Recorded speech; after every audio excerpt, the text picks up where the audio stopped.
Para sahabat musafir yang terkasih, salam jumpa kembali bersama saya Romo Herman Bataona CMF dalam Renungan Musafir Minggu Sapaan Firman edisi 11 April 2021, Minggu Paskah kedua, Minggu Kerahiman Ilahi. Mari kita mengawali permenungan kita dengan doa pembuka. Dalam nama Bapa dan Putra dan Roh Kudus. Amin.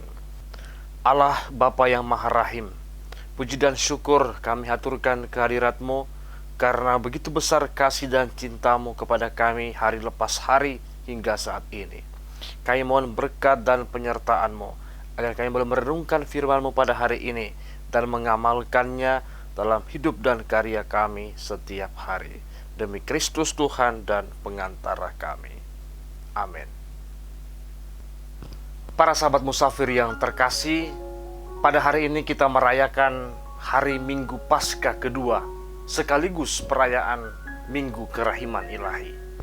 Dalam sebuah pewahyuan pribadi yang diterima oleh Santa Faustina pada tanggal 22 Februari tahun 1931, Yesus bersabda, "Aku mau supaya ada pesta kerahiman. Aku mau supaya gambar itu diberkati secara mulia pada hari Minggu pertama sesudah Paskah.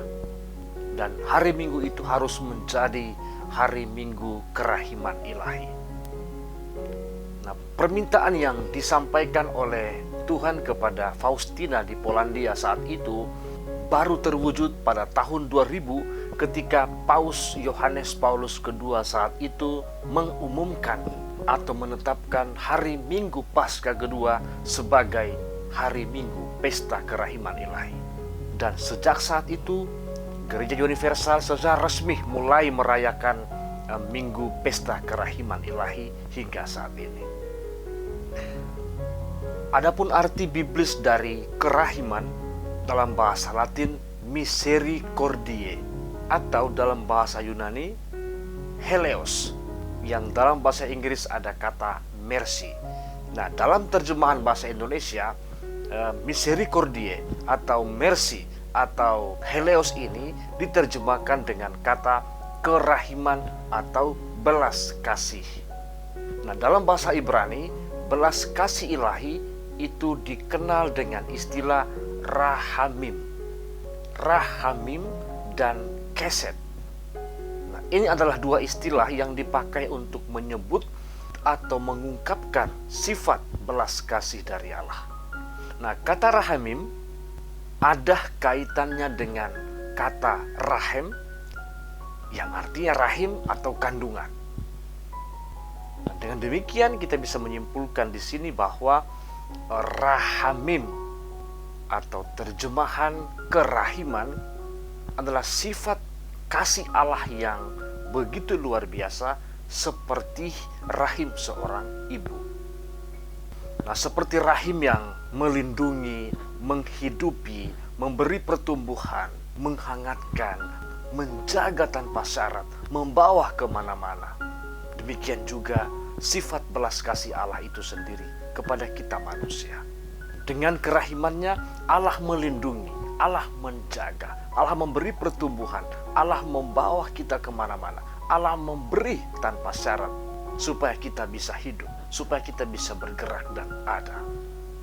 Seperti janin yang tidak bisa berkembang dan hidup tanpa rahim seorang ibu, demikian juga kita manusia tidak bisa berbuat apa-apa, bahkan tidak bisa hidup tanpa kasih, tanpa kemurahan, tanpa cinta, tanpa kerahiman dari Allah sendiri. Maka pesta kerahiman ilahi menyadarkan kita manusia bahwa belas kasih Allah untuk kita itu tanpa batas. Bahwa belas kasih Allah tetap ada meskipun kita kadang-kadang menghadapi berbagai macam cobaan dan tantangan dalam hidup ini. Bahkan Santo Paulus menggambarkan situasi dan kondisi manusia sebagai kegelapan yang menyakitkan. Manusia ada dalam keadaan tidak selamat oleh karena belenggu tirani dosa, oleh karena kuasa kejahatan, oleh karena kematian, dan oleh karena hukum Taurat yang hanya mengandalkan kekuatan dan kehebatan manusiawi belaka. Dalam suratnya kepada jemaat di Roma, Paulus menegaskan bahwa seluruh umat manusia sedang berada atau sedang hidup di bawah murka Allah. Nah, dalam kondisi tanpa harapan itulah kerahiman Allah, belas kasih Allah itu mutlak perlu supaya manusia bisa dipulihkan kembali, supaya manusia dianggap layak dan pantas untuk menerima anugerah keselamatan. Belas kasih atau kerahiman Allah menunjukkan betapa Allah begitu mengasihi kita dan menginginkan kita untuk tetap sebagai gambar dan citranya sendiri. Dan kerahiman Allah, kerahiman ilahi itu terbukti atau ditunjukkan dengan total tuntas pada pengorbanan Kristus di kayu salib. Korban Kristus di kayu salib mengobarkan, membangkitkan semangat baru dalam diri kita.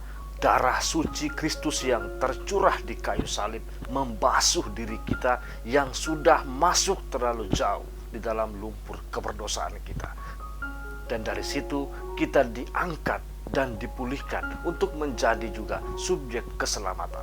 Kita menjadi agen pembawa pengampunan, pembawa warta sukacita, pembawa belas kasih kepada siapapun juga yang kita jumpai dalam kehidupan ini.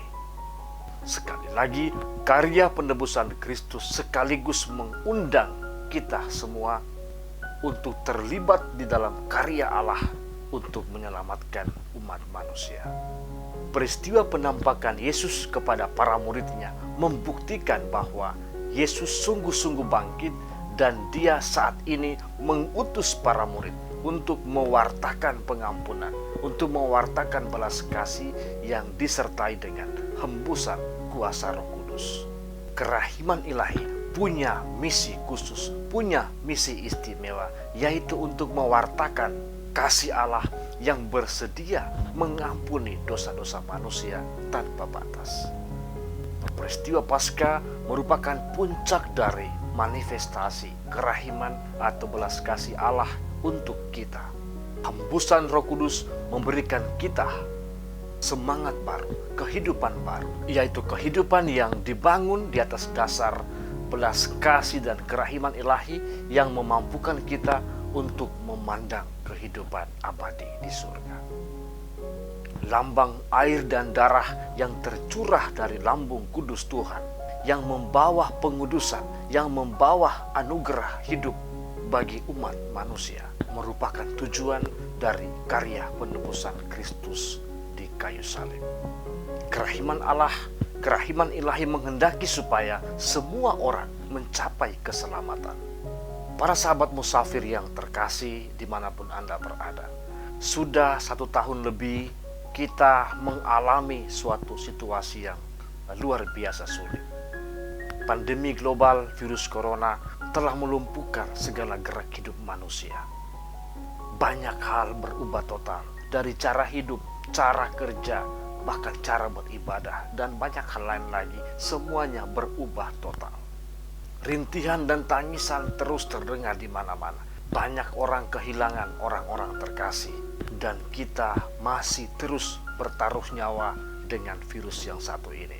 Ketika keadaan makin sulit, muncul kejahatan di mana-mana. Pencurian, pemerkosaan, pembunuhan, dan lain-lain terus kita dengar di sekitar kita, dalam kehidupan kita setiap hari. Dan ketika pandemi juga belum selesai, muncul berbagai macam bencana alam. Kemarin kita tahu bersama saudara-saudara kita di Nusa Tenggara Timur mengalami bencana yang luar biasa. Banyak orang kehilangan rumah, kehilangan harta benda, dan terutama juga banyak yang meninggal dalam bencana itu. Bahkan sampai saat ini juga masih banyak saudara-saudara kita yang belum ditemukan. Dalam kekalutan hati, dalam situasi yang sulit semacam ini, muncul pertanyaan, Tuhan ada di mana? Apakah Tuhan tidak sayang akan umatnya? Apakah Tuhan tega membiarkan kita, melihat kita terus berada dalam situasi sulit seperti ini? Di manakah Allah yang Maha Rahim, Allah yang berbelas kasih di atas semua duka dan bencana tanah ini? Devosi kerahiman ilahi mengajak kita semua umat beriman untuk menghayati kurang lebih 3 hal ini. Yang pertama, mohon belas kasih Allah. Tuhan menghendaki agar kita datang kepadanya terus-menerus di dalam doa-doa kita setiap hari, menyesali segala dosa-dosa kita, dan mohon kepadanya untuk mencurahkan belas kasih-Nya kepada dunia dan kepada kita semua. Yang kedua, berbelas kasih kepada sesama.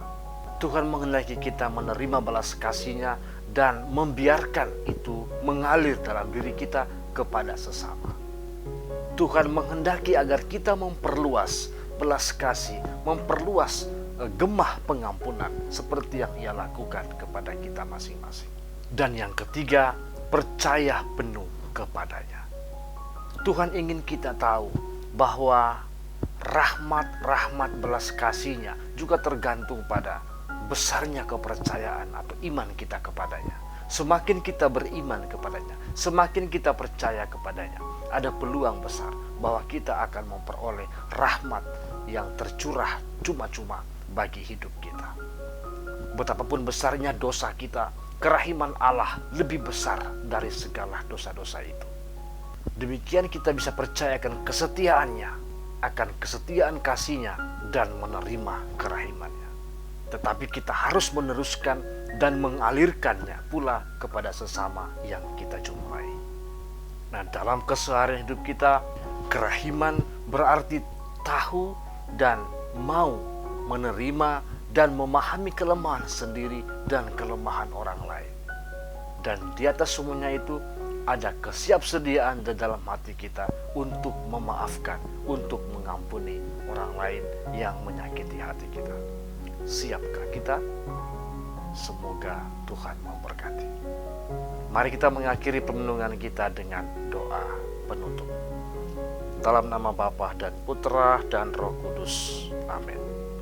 Allah Bapa yang Maha Rahim, kembali kami bersyukur dan berterima kasih kepadamu karena Engkau telah mencurahkan kepada kami rahmat belas kasih, rahmat kerahiman-Mu yang tiada batasnya untuk hidup kami masing-masing.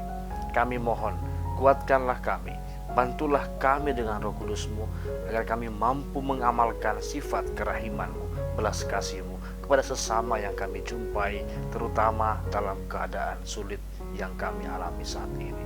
Demi Kristus Tuhan dan pengantara kami. Amin. Tuhan sertamu dan sertamu juga. Semoga para sahabat sekalian, hidup dan karya perjuangan kita senantiasa dilindungi, dibimbing dan diberkati oleh Allah yang Maha Kuasa, Bapa dan Putra dan Roh Kudus. Amin.